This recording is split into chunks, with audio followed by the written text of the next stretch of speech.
You look lonely. I can fix that. Whereas Rachel in the original Blade Runner was reserved and nervous of her sexuality, the many women of Blade Runner 2049 are not afraid to wear their sexuality as a badge of honor.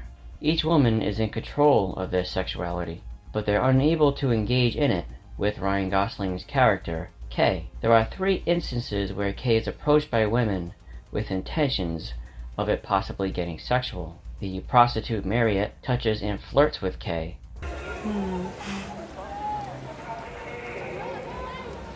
You're not gonna kill me, are you? The replicant Love attempts to engage in conversation that could lead to sex.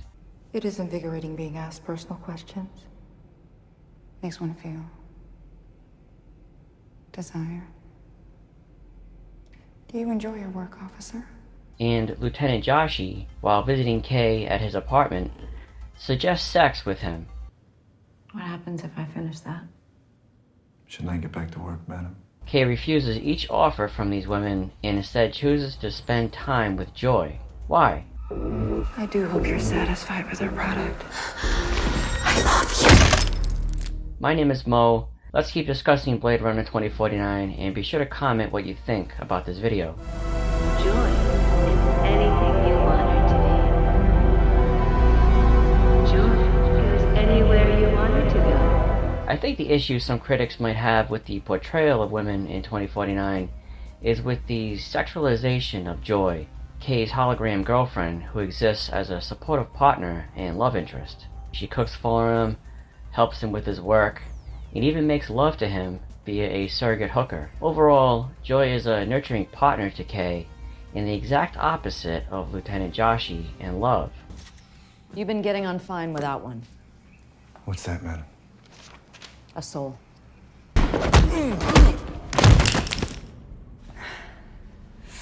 Bad dog. But harsh criticisms were never applied to them, only Joy. Why? What does that imply? It's the gender norms here, really, that are under attack. The domineering Lieutenant Joshi and psycho hitwoman Love go without criticisms because they are 2 professional females who have adopted powerful and therefore assumed masculine roles in society. They don't have families of their own and they're obsessed with their work.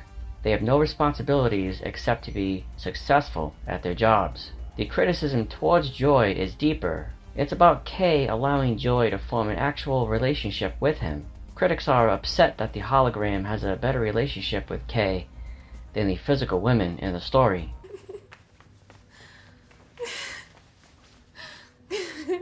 Thank you. But at the end of the day, we learn Joy's feelings for Kay aren't genuine.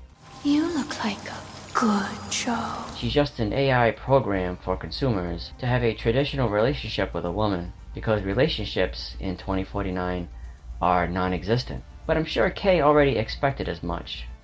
Certainly he knew Joy was made to be a traditional girlfriend or wife to whomever owns her. It was a day. It was a day. So when he sees Joy selling herself to him on the street, I doubt he's as crushed as viewers think he is. He's probably unhappy that he's invested so much of his time with the Joy AI to just start all over again. Sure, he's probably bummed out that he's lost his serious partner, but that scene is meant for the audience to analyze the importance of relationships lacking in the dystopian world of 2049. I mean, is that what the future holds?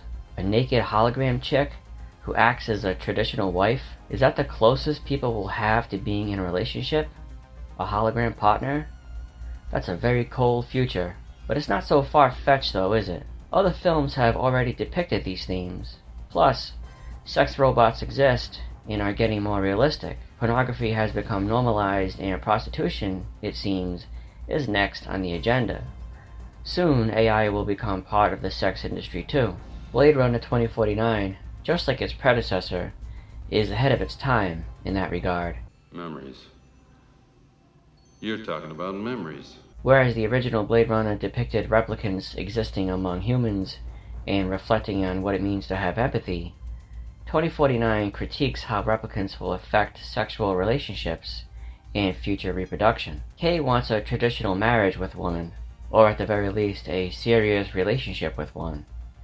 Even Deckard, who abandoned Rachel and his unborn baby, wanted a family but ran away for their safety.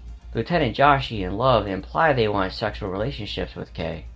There's no mention of either woman wanting a family or a serious relationship, though. So what happened to marriage and monogamy? You don't like real girls. Well, I'm always here. Instant sexual gratification happened. Prostitution, it seems, has become not only legal, but encouraged and normalized.